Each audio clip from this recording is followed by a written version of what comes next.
Bienvenue dans Cross & Run, le podcast qui fait intervenir les acteurs du sport. Je suis ton hôte Quentin Lissard, on est avec Cédric Denoirjean, 30e français de CrossFit.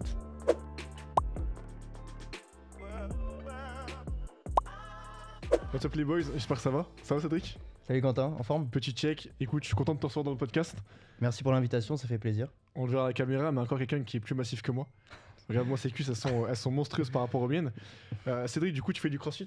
C'est ça, exactement. Est-ce que rapidement tu peux te présenter aux auditeurs, voilà ton palmarès, qui t'es, et après on parlera un petit peu du CrossFit. Ouais, ça marche. Donc Cédric Denoirjean, j'ai 24 ans, pratiquant de CrossFit depuis maintenant 3-4 ans. Donc voilà, ça fait à peu près... j'ai été 30e aux Open en France en 2024 comme tu l'as dit. Et sinon, ça fait déjà un an que je fais pas mal de compétitions, pas au niveau, mais voilà, en catégorie élite. Donc voilà. C'est le plus haut français, parce que pour expliquer un petit peu rapidement aux personnes qui nous écoutent, en CrossFit, t'as différents niveaux. Donc t'as Scale, c'est le plus bas, t'as Inter, t'as RX et t'as Elite. Ouais, c'est ça exactement. Et comment du coup tu définirais toi un petit peu ce qu'est le CrossFit à quelqu'un qui ne sait pas du tout ce que c'est, parce qu'on sait qu'il y a beaucoup de préjugés, etc. Ça on en reparlera, t'inquiète, j'ai des bonnes questions dessus. Mais comment tu définirais du coup ce sport? Alors le CrossFit pour moi c'est vraiment une discipline sportive qui regroupe plein de choses parce que voilà, le but c'est vraiment d'être complet. Donc on va faire principalement de la gymnastique, de l'haltérophilie et toutes les composantes cardiovasculaires. Donc ça peut être de la course à pied, ça peut être voilà, tout le travail aux ergomètres, donc rameur, ski, etc. Et voilà, en compétition tout est possible, tout peut tomber. J'ai déjà eu des épreuves de kayak, de paddle. C'est fou ça. Il y a des épreuves de tir, tu vois, il y a pas mal de choses comme ça. Donc le but de cette voilà, programmation discipline sportive, c'est vraiment d'être le plus complet possible dans le sport en général, quoi. Et si je dis pas de bêtises, il me semble que c'est l'armée américaine qui utilisait ça pour former ses soldats, non? Bon. J'ai plus trop l'histoire, mais... Ouais, c'est ça. Bah, en fait, c'est vrai que c'est un sport qui est principalement utilisé par tout ce qui est pompiers, militaires, policiers, gendarmes. Parce que du coup, le but, c'est d'être assez complet et pas d'être uniquement fort. C'est aussi d'être endurant, d'être mobile. Voilà, il y a plein de choses comme ça qui rentrent en jeu. Et c'est pour ça que le CrossFit, du coup, c'est un sport qui est hyper fun et cool à pratiquer au quotidien. Et moi, je suis sûr que c'est l'un des meilleurs sports qui existent. Par contre, moi, il y a un truc, tu vois, qui freine un peu les gens, et je sais que moi, au départ, ça m'a un peu impressionné. C'est vrai que le CrossFit, c'est un sport, tu sais, qui fait peur. Enfin, tu sais, tout le temps, moi, je sais que je dis à des personnes, venez essayer le CrossFit, etc. Et ils te font, non, mais c'est trop dur, je vais pas réussir. Parce qu'ils voient des vidéos sur Insta de C'est ça. personnes qui font Ils sont matrixés. qui tu font vois. des tractions un peu saumon, comme on appelle ça. Mais ouais, effectivement, ça peut faire un peu peur parce qu'on voit tout puis rien sur les réseaux sociaux ou même sur Internet. Mais c'est un sport pour tout le monde en soi, tout le monde peut faire du CrossFit. C'est un sport pour tout le monde et je pense que 95% des pratiquants de CrossFit, c'est monsieur et madame tout le monde. C'est des gens qui vont faire du CrossFit pour la santé, pour le plaisir, pour se remettre en forme. C'est pas que des personnes qui vont faire de la compétition, qui vont se mettre dans le dur tous les jours. Donc voilà, le CrossFit, c'est adapté à tous et tous les mouvements voilà, on peut les adapter. Donc c'est pour ça aussi qu'il y a un coach qui encadre les séances. Les différents niveaux, comme on a dit au début, Scale, Voilà, c'est ça. Inter, RX et Elite. Voilà, c'est vraiment adapté pour tout le monde et chaque mouvement est déclinable en voilà, différents niveaux. Je pense qu'on a très très bien présenté le CrossFit, ils vont nous payer pour ça. Comment t'as commencé toi le CrossFit? Alors moi j'ai commencé lors d'un semestre à l'étranger. C'est vraiment par hasard. Donc j'étais en Finlande à Helsinki, du coup en Erasmus à l'époque. Et j'ai rencontré donc un coach français dans une salle de muscu classique. Parce que du coup à l'époque je faisais un petit peu de muscu, un petit peu comme tout le monde pour être beau gosse sur la plage et un peu Schéma plus fort. classique. Et donc voilà, en fait on a sympathisé et il m'a proposé de l'accompagner sur ses séances. Et à cette époque, il commençait une sorte de préparation pour faire justement après du CrossFit. Et bah, du coup, je me suis dit, bah, tiens, pourquoi pas essayer? Parce que j'en avais un petit peu marre des séances classiques de muscu, du 4x8, 4x10, c'est au bench ou d'autres mouvements. Et j'ai tout de suite accroché. Voilà, j'ai tout de suite kiffé les mouvements d'haltérophilie. La gymnastique, c'était un peu plus compliqué, mais en fait, ce que j'aimais bien, c'était de découvrir plein d'autres mouvements et pas voilà, changer un petit peu du cadre muscu classique, quoi. Moi ce que j'aime bien dans le CrossFit c'est qu'on a tous nos forces et nos faiblesses quand on commence. Tu vois il y a des WOD par exemple typés gymnastique où du coup c'est beaucoup de traction etc. Pour rester assez simple. Je sais que moi c'est des WOD où j'étais assez à l'aise. Par contre il y a des WOD où dès que c'est plus technique tout ça tu sais tu te fais... En fait il y a des WOD où tu bats tes potes. Et il y a des WOD où tu perfs mais tu te fais fracasser contre les mêmes personnes tu vois. Et c'est ça que moi j'ai adoré dans le CrossFit. Et pareil t'as un peu ce truc de... voilà tout le monde fait de la musculation, tout le monde fait un peu de street workout etc. Et je pense que bah, on n'est pas tous faits forcément pour peut-être faire des compétitions de bodybuilding ou peu importe. Et au bout d'un moment, bah, quand tu as fait le tour, c'est là justement que tu sais, tu penses à faire du crossfit, tu penses à faire autre chose. Et moi, c'est aussi pour ça que j'ai commencé le crossfit de mon côté. Voilà, je parle un petit peu de moi pour ceux qui savent pas trop ce que je fais dans la vie. Euh, Dans le crossfit, on sait que ce qui marche tout le temps, ce qui fait la beauté du sport, c'est les WOD, donc les cours tu sais, que tout le monde fait ensemble. Du coup, WOD, c'est Workout of the Day en anglais. Donc en fait, c'est un entraînement qui change tous les jours. Le but étant de faire de toi un athlète qui est complet sur tous les mouvements du CrossFit. Donc comme on a dit, à la fois sur les ergos, la partie cardio, l'haltérophilie, la gym, peu importe, le poids du corps, tout ce que tu veux. Et souvent, tu as une question qui se pose quand on fait depuis quelques temps, c'est est-ce que je suis une prog, du coup, je fais peut-être moins de WOD avec tout le monde, je suis plus dans mon coin, ou est-ce que je continue à faire les WOD avec tout le monde? Toi, à quel moment tu as vécu ça et comment, du coup, maintenant, tu t'entraînes toi de ton côté? Alors, moi, quasiment dès le début, j'ai commencé à m'entraîner un petit peu à part des classes. Parce qu'en classe, c'était bien vraiment pour débuter, pour comprendre et voilà, et voir un petit peu les différents mouvements qui pouvaient exister. Mais dès que tu veux plus, tu veux faire de la compétition ou tu veux vite progresser, en fait, tu as pas le choix. Une séance, du coup, c'est 1 heure de CrossFit. Donc, même si c'est encadré par un coach, tu as pas le temps de faire tous les mouvements. Et voilà, si tu veux progresser, en fait, chaque semaine, tu dois faire de la répétition. Donc, tu dois faire du snatch, tu dois faire du clean and jerk, tu dois faire de la gymnastique, travailler tes points faibles, etc. Et voilà, si tu fais 1 heure par jour de CrossFit, ça suffit pas malheureusement. C'est très bien, comme on l'a dit au début, pour monsieur, madame, tout le monde, pour les personnes qui veulent s'entretenir physiquement, qui veulent prendre du plaisir. Sport santé, quoi. C'est ça exactement, mais en fait, donc ça dépend des objectifs de chacun. Mais dès que tu veux progresser et performer, peu importe le niveau, hein, parce que tu peux faire des compétitions en inter ou voilà, peu importe. Mais c'est quand même bien en fait de passer assez vite sur de l'open, on appelle ça. Donc c'est la partie où on s'entraîne tout seul ou avec des copains. Et aujourd'hui, on a la chance quand même d'avoir énormément de programmation, que ce soit française ou internationale, qui propose un super contenu.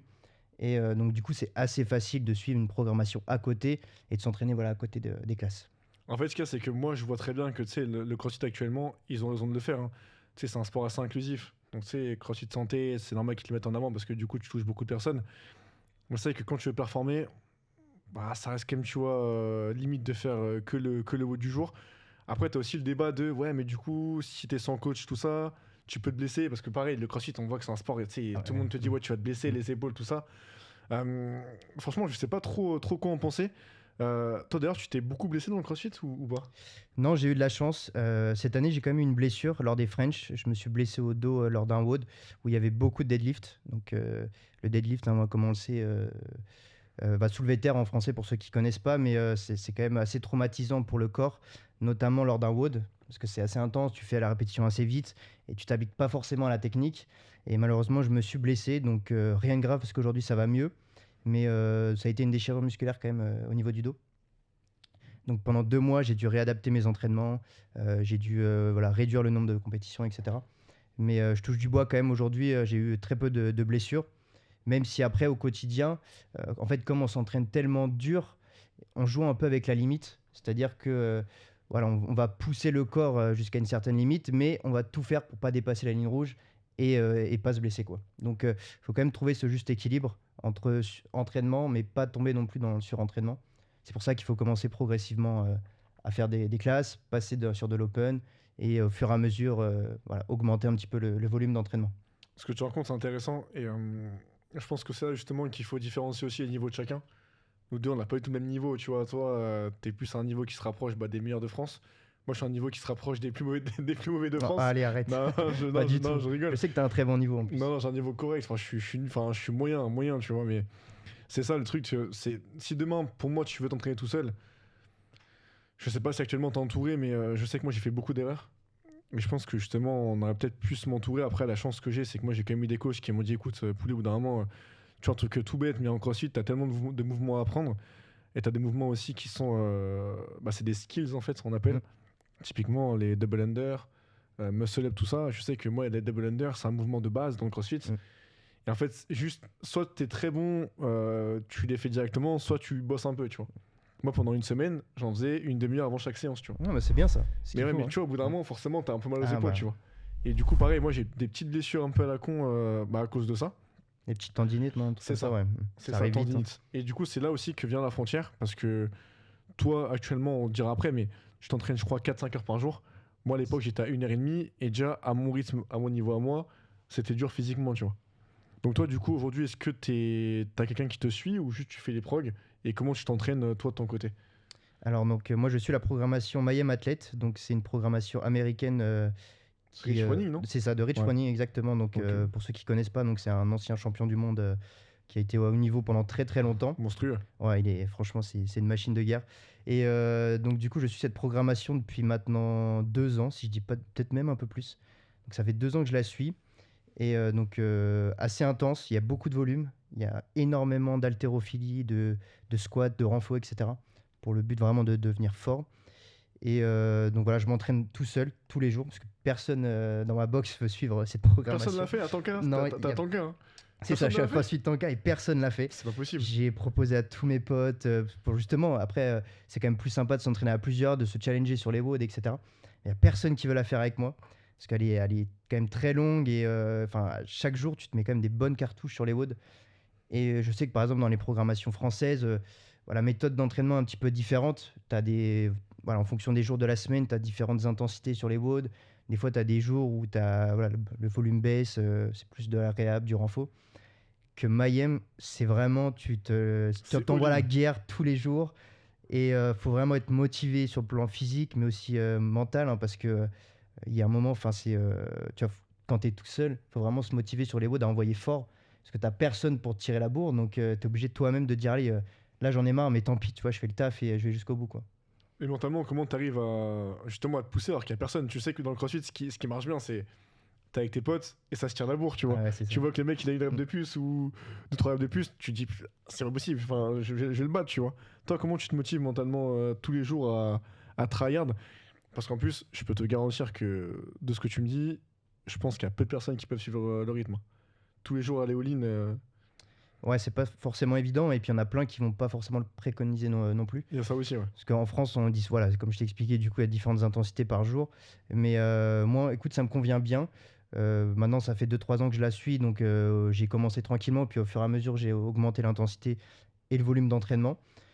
Donc pour moi, ça se passe bien, mais j'ai pas de blessure, et puis j'arrive à me motiver tous les jours, à envoyer fort.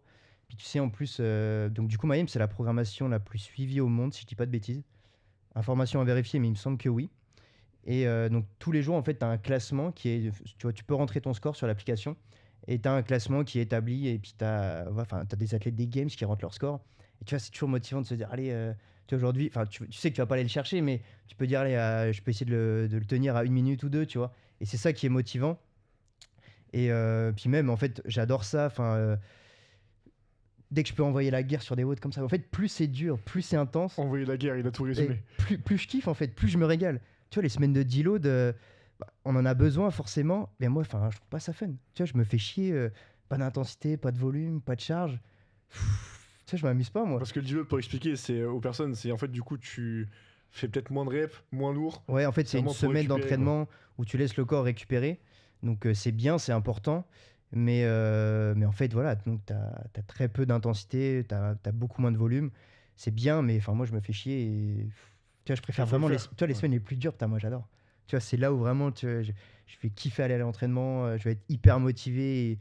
Bon, après, je me prends des bonnes cartouches, tu vois, mais c'est le but aussi, tu vois, c'est pour ça qu'on fait du crossfit. Pour ça qu'on fait ce sport. Bah ouais.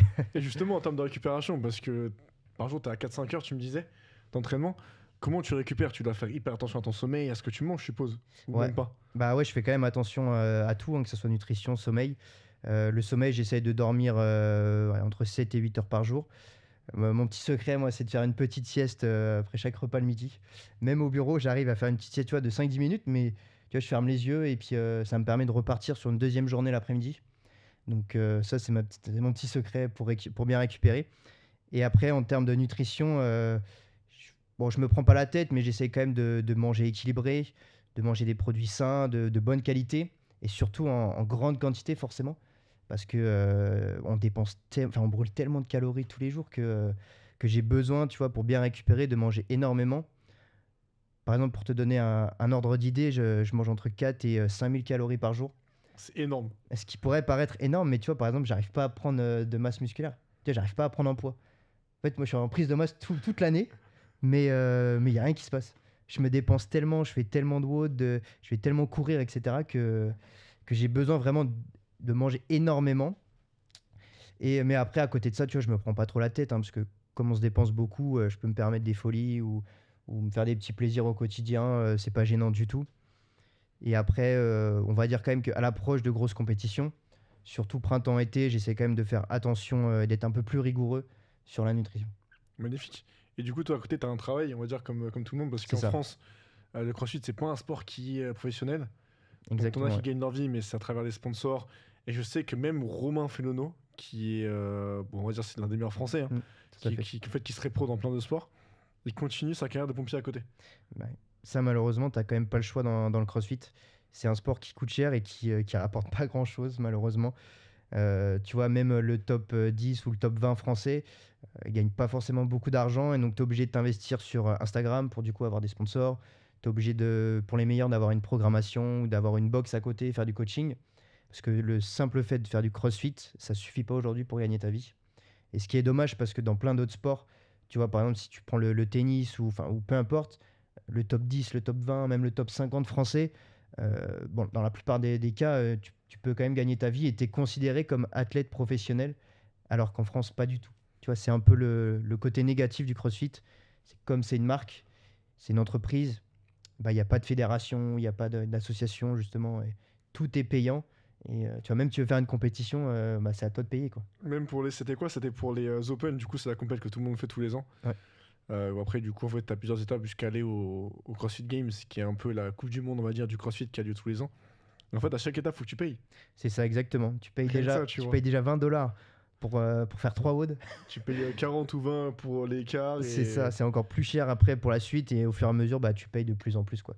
Donc les meilleurs athlètes qui font les games tous les ans, ils sont sponsorisés, donc on leur paye toutes ces étapes. Mais nous, à notre niveau, enfin en tout cas en France, bah, tu vois, mine de rien, ça coûte cher pour faire 3 WOD.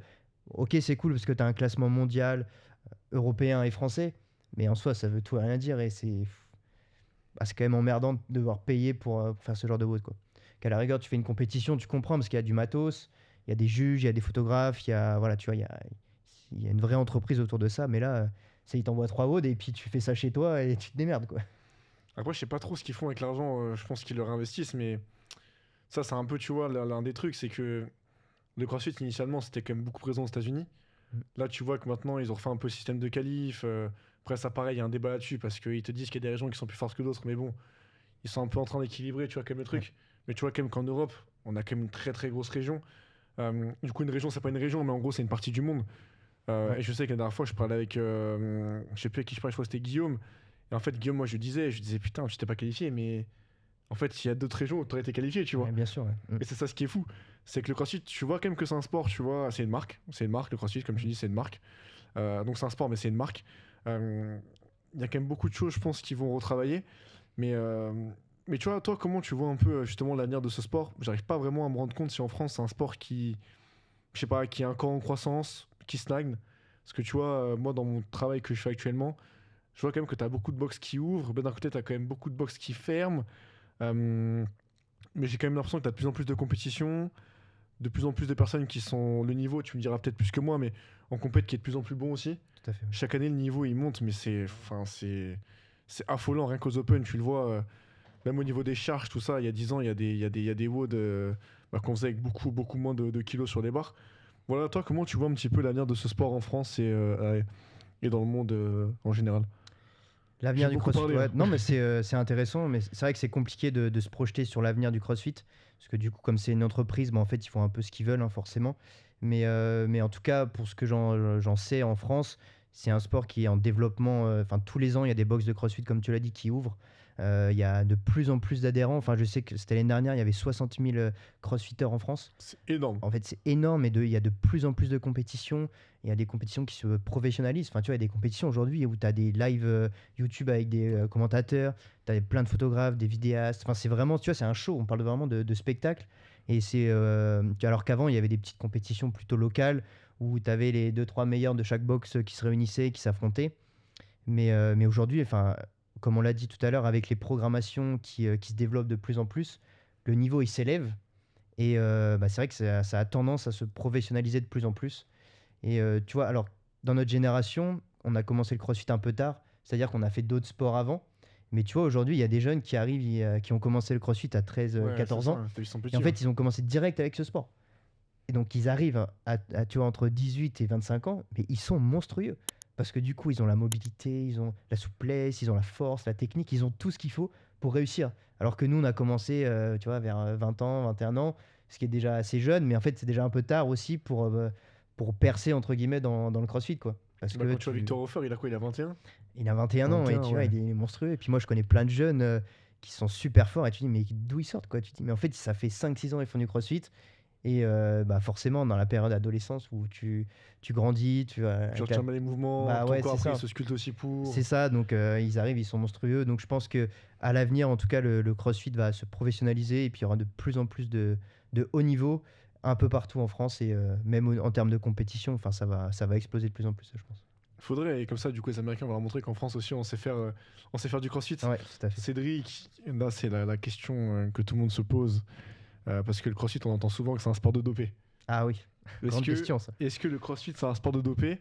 Et est-ce que toi, t'as déjà été confronté au dopage?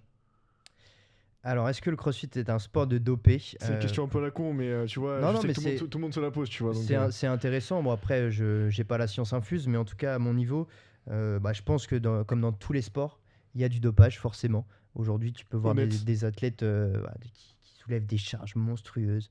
Même dans les petites compétitions, tu vois des mecs qui sont énormes, on dirait des bodybuilders. Tu te dis, mais c'est pas possible, tu vois. T'as beau t'entraîner fort, tu peux pas être aussi énorme. Parce que du coup, dans le crossfit, après, tu vas pas être bon au cardio, etc. Donc, c'est pas possible. Donc oui, il y a du dopage, comme dans tous les sports, et encore plus à haut niveau. Après, voilà, moi, enfin, du coup, forcément, je ne prends pas de produits dopants, mais j'ai déjà été testé au French Throwdown, par exemple. Donc après un WOD, il y a une personne qui est venue me voir, qui m'a emmené dans un local avec un professionnel de la santé. Et donc, il m'a fait une prise de sang. Et franchement, moi, j'étais étonné parce que, tu vois, à mon niveau amateur, bon, même si j'étais au French et il y a quand même un très gros niveau, j'étais étonné quand même de voir que bah, même nous, on était testés. Et je trouvais ça super. Parce que même s'il n'y a pas un enjeu financier ou peu importe, on était quand même testés. Et ça, je trouve que c'est cool parce que c'est l'une des seules compétitions en France qui le fait. Parce que ça coûte de l'argent en fait à la compétition de faire venir des professionnels de la santé pour faire des tests. Et toutes les compétitions ne le font pas, ce qui est un peu dommage parce que du coup, bah, on n'est pas à force égale forcément sur certains WOD ou certaines compétitions, quoi. Et du coup, comment ça se passe concrètement pour ceux qui le découvrent, hein? On le découvre pas parce que maintenant on sait qu'il y a des tests qui sont faits de plus en plus. Toi, dans ton cas, comment ça s'est passé? Ils sont venus te voir parce que tu étais l'un des meilleurs, ou ils ont pris au hasard, ou ils ont pris au hasard. Et comment ça se passe du coup le process? C'est quoi? Il te faut une prise de sang, comme tu as dit, ils t'emmènent. C'est quoi un peu du coup le déroulement de tout ça? Bah alors en fait, c'est un contrôle vraiment de police, quoi. ouais, c'est ça, juste après un WOD. Vraiment, t'es au sol, t'es dans un état pitoyable. Ils vont te dire, allez, lève-toi, je t'emmène, tu vas faire une prise de Tu sang dis, pour faire un test. attends 2 secondes, là, Toi, je t'es là, sors des ring muscle up. tu reprends tes esprits, tu dis, ouais, qu'est-ce qui se passe et tout. Donc ouais, après, on t'emmène et donc t'as un protocole qui est assez, voilà, assez carré. Donc c'est à toi de choisir, par exemple, la boîte où tu vas être, tu vas être testé, où tu vas avoir la seringue pour faire la prise de sang. Et du coup, c'était vraiment intéressant de faire ça. Donc j'ai posé quand même la question de savoir pourquoi moi, du coup. Et ils m'ont répondu que c'était tiré au hasard, mais en fait, dans chaque catégorie, il y avait les 3 premiers de la première journée qui étaient là dans la salle aussi.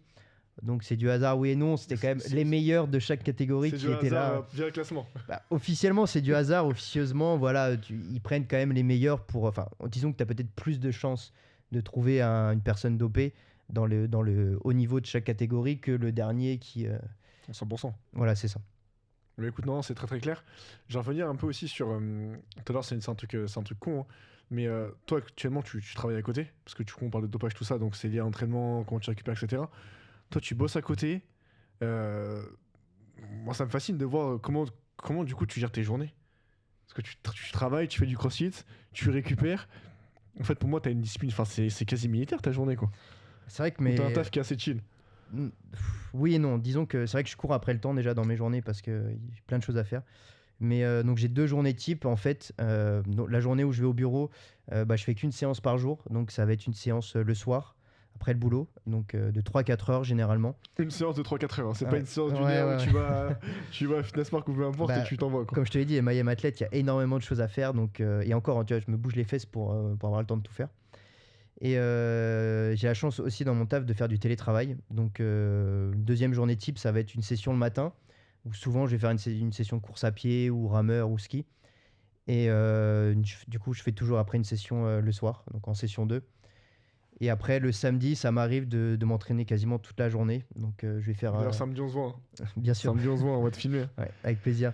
Donc, ouais, du coup, le samedi, je peux faire 3-4 routes dans 3-4 routes, pardon, dans la journée. Et l'après-midi, je peux aller courir, faire de la natation. Enfin, tu vois, c'est vraiment une grosse journée pour moi, un peu type compétition pour me préparer justement à l'approche des compètes, à encaisser ce volume d'entraînement, en tout cas. Et pareil, question, je pense que tout le monde se pose, mais quand on voit la multitude d'exercices que tu dois faire dans le CrossFit, comment tu arrives à. Tu peux pas tout caler dans une semaine, mais comment tu bosses? Du coup, est-ce que tu bosses tes points faibles? Au contraire, est-ce que du coup. Enfin, est-ce que tu bosses tes points faibles? Ou est-ce que du coup, tu renforces aussi tes points forts? C'est quoi un peu ta stratégie? Je sais que moi, tu avais du mal sur les ring muscle up. Tout à fait, ouais. Comment tu fais du coup? Est-ce que tu te mets, je sais pas, un gros focus dessus? Une fois que c'est maîtrisé, t'enchaînes? C'est quoi un peu du coup ta technique dessus? C'est vrai que dans le CrossFit, c'est assez compliqué de travailler tout. Parce qu'entre tes points forts qu'il faut pas délaisser, tes points faibles à travailler, enfin, c'est vraiment compliqué en termes d'organisation parce que déjà les programmations sont assez intenses, il y a beaucoup de volume. Donc si en plus tu dois rajouter du travail sur tes points faibles, c'est vrai que tu fais des séances après de 5-6 heures. Enfin, tu pourrais ne jamais t'arrêter. Mais ouais, du coup, je suis la programmation de A à Z sur MyM. Et en plus, je travaille mes points faibles. Donc j'ai un gros point faible, moi, c'est sur la gymnastique suspendue.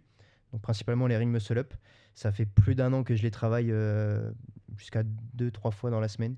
Vraiment pour essayer de rattraper mon retard et être au top. Et donc ouais, en fait, t'as pas le choix de bosser tes points faibles parce que sinon après, tu t'arrives en compétition et que le niveau il est monstrueux. T'as un point faible et tu finis quasiment dernier d'un WOD. Bah, c'est terminé pour toi. Ta place sur le podium, elle est finie. Ouais, mais tu vois, du coup, là, c'est une question que je viens d'avoir en tête, mais quand t'as une prog, la prog, du coup, elle est générale. Allez, général, c'est ça. Elle est pour tout le monde. C'est-à-dire que toi, du coup, demain, si t'as un point faible, du coup, en gros, tu bosses en plus de la prog, ou il y a des moments, du coup, tu changes un petit peu ce que t'as dans la prog pour bosser justement tes points faibles. Alors, généralement, je fais vraiment T'as la. pas de coach, en fait. C'est ça ma question, c'est que enfin, t'as pas de coach. Ouais, j'ai pas de T'es seul à coach te et la gérer. programmation, elle est vraiment générale. Après, c'est possible de payer un coach en plus pour avoir une programmation vraiment personnalisée pour toi. Euh, bon, c'est un coût supplémentaire et pour le moment, enfin, en tout cas, moi, ça m'intéresse pas tellement. La programmation, pour moi, elle est assez. Il y a plein de choses, donc j'ai pas forcément le besoin. Mais oui, du coup, je fais vraiment tout de A à Z. Parce que c'est aussi important de renforcer ses points forts, hein, comme moi, je suis assez fort en tout ce qui est jambes, donc tu vois, les squats et tout. Regarde ses cuisses, pour ceux qui sont à la caméra. Donc du coup, tu vois, il y en a plein qui me disent, mais arrête de faire du squat et travaille plutôt tes points faibles. Non, pour moi, c'est aussi important de travailler tes points forts, parce qu'un point fort, ça se travaille aussi. Tu peux pas le délaisser comme ça pendant un mois ou deux. Pour moi, c'est pas possible. Mais en plus, forcément, je me rajoute du travail un peu skill, comme on appelle ça, sur des ring muscle up, voilà, en essayant d'accumuler de plus en plus de volume, d'améliorer la technique, etc. Voilà, pour être le meilleur possible, hein.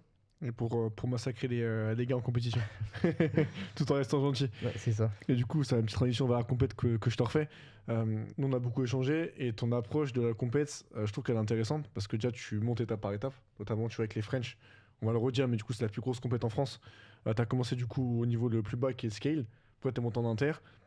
Peut-être l'année prochaine, tu seras en RX. Et il y a quand même beaucoup de compètes où là, tu vas commencer à toucher l'élite, donc le plus haut niveau français. Comment du coup c'était quoi un petit peu ton chemin là-dessus? Comment t'as fait ta progression? Tu n'es pas allé du jour au lendemain à faire des compétences en élite? Comment ça s'est passé du coup? T'as fait un peu de team aussi? Ouais, c'est ça. Alors, donc, l'année dernière, j'ai fait principalement de l'individuel dans des catégories RX, donc en dessous d'élite. Et donc, j'ai fait des grosses compètes, hein, tu vois, j'ai fait par exemple les Silex, les Lièges. Ouais, c'est des Déjà, grosses pour moi, à compétitions. l'époque, c'était des belles compétitions. Donc, j'étais pas au plus haut niveau, mais j'arrivais à m'éclater. Et en fait, ce qui m'a un peu saoulé, c'est que je me battais pas pour le podium. Tu vois, en fait, je finissais 7 ou 8e en RX. C'est cool, mais tu gagnes rien. Enfin, tu vois, c'est que tu fasses 4e ou 20e. Enfin, tu vois, pour moi, t'as rien gagné. Ah, c'est clair. T'es pas sur le podium, t'as pas gagné la compétition. Donc, il y a un moment, ça m'a un peu saoulé. Je me suis dit, en fait, il faut que je revienne plus tard pour prendre le temps de progresser, bosser mes points faibles, etc. Donc, j'ai pris la décision, du coup, l'année suivante, donc cette année, de faire principalement de la team. Ce qui me permettait de prendre le temps déjà de corriger mes points faibles. Donc, ring muscle up, tu vois, je pouvais du coup le travailler. Et en compétition, il y avait des collègues à moi qui pouvaient compenser avec qui eux ont un bon niveau là-dessus. Ça me permettait d'aller sur des grosses compétitions aussi, donc d'engranger de la confiance en soi, gagner en expérience. Parce qu'en Forcément, compète, c'est c'est pas important. entraînement, ouais, c'est différent. C'est ça, donc tu vois, il y a la gestion du stress, comment tu appréhendes un WOD, comment tu vas te lancer, est-ce que tu prends des risques, voilà. Comment tu récupères aussi entre les woods, est-ce que tu manges, est-ce que tu Voilà, manges c'est pas, est-ce que ça, tu fais tu une vois, sieste. c'est vraiment différent de l'approche de l'entraînement, donc tu es obligé de le vivre pour le comprendre. Donc du coup, voilà, j'ai vraiment pris la décision de faire de la team en élite, du coup, pour le coup, et ça me permettait de me battre pour les premières places, en fait. Donc cette année, j'ai eu la chance de faire beaucoup de podiums. Donc on a fait une première place en team, en élite, on a fait plusieurs deuxièmes places. Donc on est très content. Et puis du coup, ça va me permettre pour l'année prochaine de faire principalement de l'indiv et de revenir en fait avec un bagage supplémentaire, d'avoir plus d'expérience, d'avoir pris le temps de corriger mes points faibles et d'avoir aussi confiance en moi parce que du coup, je sais que j'ai le niveau pour aller sur des compétitions élites et de me battre face aux meilleurs, tu vois. Donc Ouais, carrément. Et ton équipe, comment tu l'as choisi? Tu fais ça au hasard ou c'est des potes ou c'est par rapport au niveau de chacun, enfin aux forces et faiblesses de chacun que tu fais ton équipe? alors donc c'est principalement des potes, hein, c'est important parce que du coup, Souvent c'est ça, voilà, c'est un peu, tu vois, à l'arrache avec tes gars, tu vas en compète. c'est hyper important parce que tu vois, s'il n'y a pas un bon esprit d'équipe, s'il n'y a pas une confiance entre les athlètes, bah, c'est compliqué de réussir parce que tu vois, les WOD, c'est beaucoup de synchro. Donc si t'es pas pote avec ta team, c'est compliqué. Donc j'ai quand même choisi des potes. Bien évidemment, tu choisis aussi en fonction du niveau parce que tu peux pas prendre tout le monde Donc non si on y plus. va ensemble, mec, il y aura pas de podium, hein. Non, mais tu vois, tu prends quelqu'un de meilleur que toi, bah, c'est compliqué parce que tu n'arrives pas à le suivre. Si tu prends quelqu'un d'un peu plus faible, bah, toi, tu es un peu frustré parce que tu peux pas tout donner. Donc, tu choisis aussi en fonction du niveau. Et donc, j'ai eu la chance d'avoir des potes à CrossFit Tanka qui sont aussi très solides. Donc, on a décidé de faire de la team ensemble. J'ai fait principalement de la team deux hommes, une femme. Donc, pour changer un petit peu, puis voir aussi comment ça se passait. Et du coup, voilà, en fait, ça a bien matché. On a fait des belles compétitions, des beaux podiums.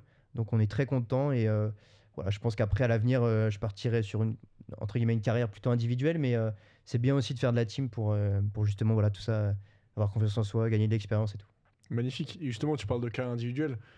C'est quoi un peu ce que Willy Georges, par exemple, il a fait du CrossFit. Willy Georges, c'est vraiment en France, c'est le goût du CrossFit. Ouais, Pour le définir, vraiment, il n'y a pas, enfin, il y a pas d'autre mot. Je crois qu'il a arrêté sa carrière, il avait environ 30 ans, grosso modo, Mm. si je dis pas de bêtises. C'est quoi, du coup, un peu la durée de vie d'un crossfitter? Parce que quand tu prends même Matt Fraser, je crois qu'il a fait peut-être les games 7 fois max, pas beaucoup plus. Ah, mais il les a gagnés quand même. Il a plusieurs gagné, mais fois. c'est impressionnant, tu vois. En fait, c'est pour te montrer que le crossfit, c'est un sport qui est quand même exigeant. Et tu vois, tu prends je sais pas, un Federer, un Rafa, leur carrière, elles ont duré 2 décennies, tu vois. Mm. Donc ensuite, du coup, comment ça se passe? Est-ce que toi, ta stratégie, c'est aussi de tout donner sur quelques années et ensuite après de ralentir? Ou vraiment, tu vas constamment et après, tu sais que du coup, tu auras un pic de forme. Et là, vraiment, pendant peut-être 2 3 ans, tu iras à fond et tu. Ma question, je sais pas si elle est claire, mais en gros, Non, c'est. si, c'est clair, ouais. Tu vois, c'est un sport qui est tellement dur pour le corps que tu peux pas non plus, tu vois, t'entraîner dur pendant 10 ans, tu vois. Ouais, non, Pas possible. c'est pas possible. Puis en plus de ça, dans le CrossFit, la catégorie Master, c'est à partir de 35 ans. Donc, tu vois, 35 ans, enfin, c'est encore jeune, hein, C'est super mais jeune. Ouais. tu passes direct dans une catégorie tu vois, Master. Donc, en fait, t'as pas le choix de tout donner tout de suite. Et donc, généralement, ton pic de forme, il est autour des 25, 26 ans. C'est là où vraiment où t'excelles et t'es au plus haut niveau. Avant, c'est compliqué parce que forcément, bah, les athlètes sont meilleurs que toi. Et puis après, bah, tu vieillis un peu, les jeunes te rattrapent. Et donc, je pense que oui, en fait, tu n'as pas le choix de tout donner tout de suite. Si tu t'investis pas à 100% dès le début, en fait, tu vas jamais progresser et tu pourras jamais être au top niveau, en tout cas en France. Donc ouais, tu n'as pas le choix de tout donner tout de suite, quoi. Tu vois, moi, ce que j'ai eu, c'est au téléphone, j'ai eu des honneurs de boxe parce qu'il y a beaucoup de honneurs, du coup, c'est des gérants de salle de CrossFit qui sont très compétents pour gérer une boxe, hein. Mais justement, ils ont aussi une boxe pour s'entraîner plus. Ils sont smart, les mecs. Et en fait, ce qu'ils me disent, c'est écoute, Quentin, moi, j'aurais pas le niveau pour aller faire les grosses compètes avant la catégorie master. Donc, du coup, ce qu'ils font, les mecs, c'est qu'ils se préservent. Et par contre, dès 35 ans, là, ils y vont à fond, tu vois. Ok, Tu sais, c'est une approche qui est totalement différente. ouais, ouais. Après, on va pas se mentir, t'as pas la reconnaissance en master que t'as pour les, tu vois, Ouais, c'est sûr. pour la catégorie. D'ailleurs, tu l'as vu, je crois que c'était aux Games ou aux French, je sais plus. Il y avait même pas de caméra, je crois, pour les masters, ou alors c'était une caméra juste fixe. Et tu voyais pas ce qui se passait. Il y avait des gros débats dessus. Du coup, bah, je pense qu'on a fait un petit peu le tour des questions que j'avais à te poser, Cédric. T'as pas d'autres points que tu veux aborder de ton côté? Non, pour moi, c'est ok. Bah On a écoute, fait le tour. c'est magnifique. Je pense qu'on a fait un petit peu le tour du CrossFit. Qu'est-ce qu'on pourrait dire, tu vois, à ceux qui osent pas, typiquement, moi j'ai ma belle-mère, je lui dis, fais du CrossFit. et elle n'ose pas y aller, tu vois. Comment tu la motiverais, toi, à peut-être franchir le pas et à te dire que voilà, le crossfit, c'est pas que des bourrins, c'est pas que des mecs torse nu qui soulèvent des grosses charges, c'est aussi monsieur, madame, tout le monde qui vont venir s'entraîner. Parce qu'on va pas se mentir, au bout d'un moment, dans ta vie, faire du sport, c'est important. Et c'est ce qui fait aussi que tu pourras peut-être mieux vieillir et vivre plus longtemps. Toi, comment tu motiverais quelqu'un, peu importe son âge, à venir au moins essayer le crossfit? Parce que voilà, on sait que nous, on est beaucoup critiqués par rapport à nos mouvements, tu sais, les pull-ups qu'on fait bizarrement, tout ça. Bref, dans le podcast, on en a déjà parlé. Mais voilà, je te laisse motiver quelqu'un qui veut faire du crossfit. Je sais pas si j'aurais un conseil à donner en particulier, mais en tout cas, le plus important, c'est en tout cas de pousser la porte d'une box, de découvrir ce que c'est. Parce que c'est pas juste un sport, c'est aussi une communauté. Il y a une véritable ambiance dans les classes. Et je sais que voilà, beaucoup d'adhérents de CrossFit font de ce sport justement pour l'ambiance, pour retrouver les copains le soir, pour avoir la bonne ambiance. Tu vois, il n'y a pas que l'esprit de compétition, faire du sport et faire plein de mouvements. Le but, c'est je pense, de venir découvrir une séance, voilà, de pousser la porte d'une box et puis de rencontrer le coach et les adhérents. Et je pense que c'est ça qui peut faire la différence. Et après, de poursuivre sur ce sport, quoi. Bah écoute, merci en tout cas d'être venu, Cédric. Je te recheck. On se tient la main, c'est très bon. Où est-ce qu'on peut te suivre sur Instagram rapidement? Ouais, Cédric.dnj sur Insta. Ouais. Oui, mais des grandes photos et justement, t'inquiète pas, il y a beaucoup de choses qui arrivent de son côté. Merci en tout cas, du coup, à toi Cédric d'être venu. Bah, merci pour l'invitation, c'était un plaisir. Merci à moi pour le podcast. non, merci à nous. Et merci du coup à vous qui écoutez le podcast. C'était Cédric et Quentin.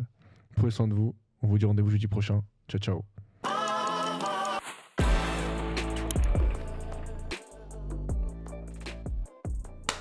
C'est la fin de ce podcast, t'es triste, moi aussi. Reste encore un petit peu, j'ai une annonce à te faire. Maintenant, on est partenaire avec Nutrimuscle, entreprise française de compléments alimentaires. En utilisant le code CNR10, t'as 10% de remise des 50 € d'achat. Quant à moi, je te dis rendez-vous mardi prochain. Prends soin de toi, ciao ciao.